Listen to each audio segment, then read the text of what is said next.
कृष्ण भावना समजून घ्यायला प्रभुपाद म्हणतात सत्संग पाहिजे. जो भगवतपरायण व्यक्ती आहे त्याच्याकडून ऐकलं पाहिजे. आणि कलियुगात ती रुची कमी आहे.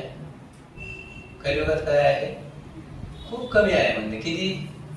मनुष्यानां सहस्रेषु कश्चित् दत्ति सिद्धये यदात्मानां वा सिद्धानां म्हणजे मनुष्यानां सहस्रेषु हजारामध्ये एखाद्याला वाटतं की आध्यात्मिक गोष्टी ऐकाव्या, गीता ऐकावी.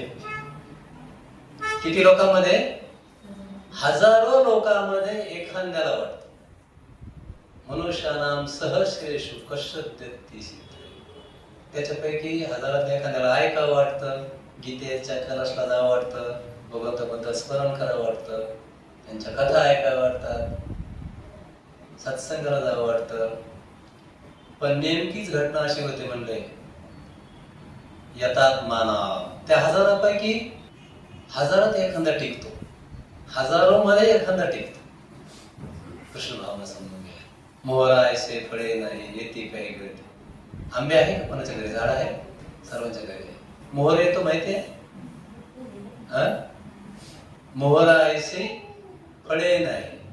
जेवढा मोहर आला तेवढे फळे येतात का? काय होतं? काही गळत. आणि जेवढे फळं आले येती काही गळते. सगळे फळं आले तेवढे पण येतात का? मिळतात का आपल्याला? काही फळं छोटे छोटे पडून जातात. वारा आलं, वादळ आलं, काही गळतात आपोआपच ना. येती काही गळती, पक्वदशी येती थोडे. पक्वदशी म्हणजे शाक होते ना, त्यापैकी काही फळांचे काय होते? शाक होते. आणि शाक झालेले फळं पण सगळे पिकत नाही बरं का. नाश आढी बेचे तो.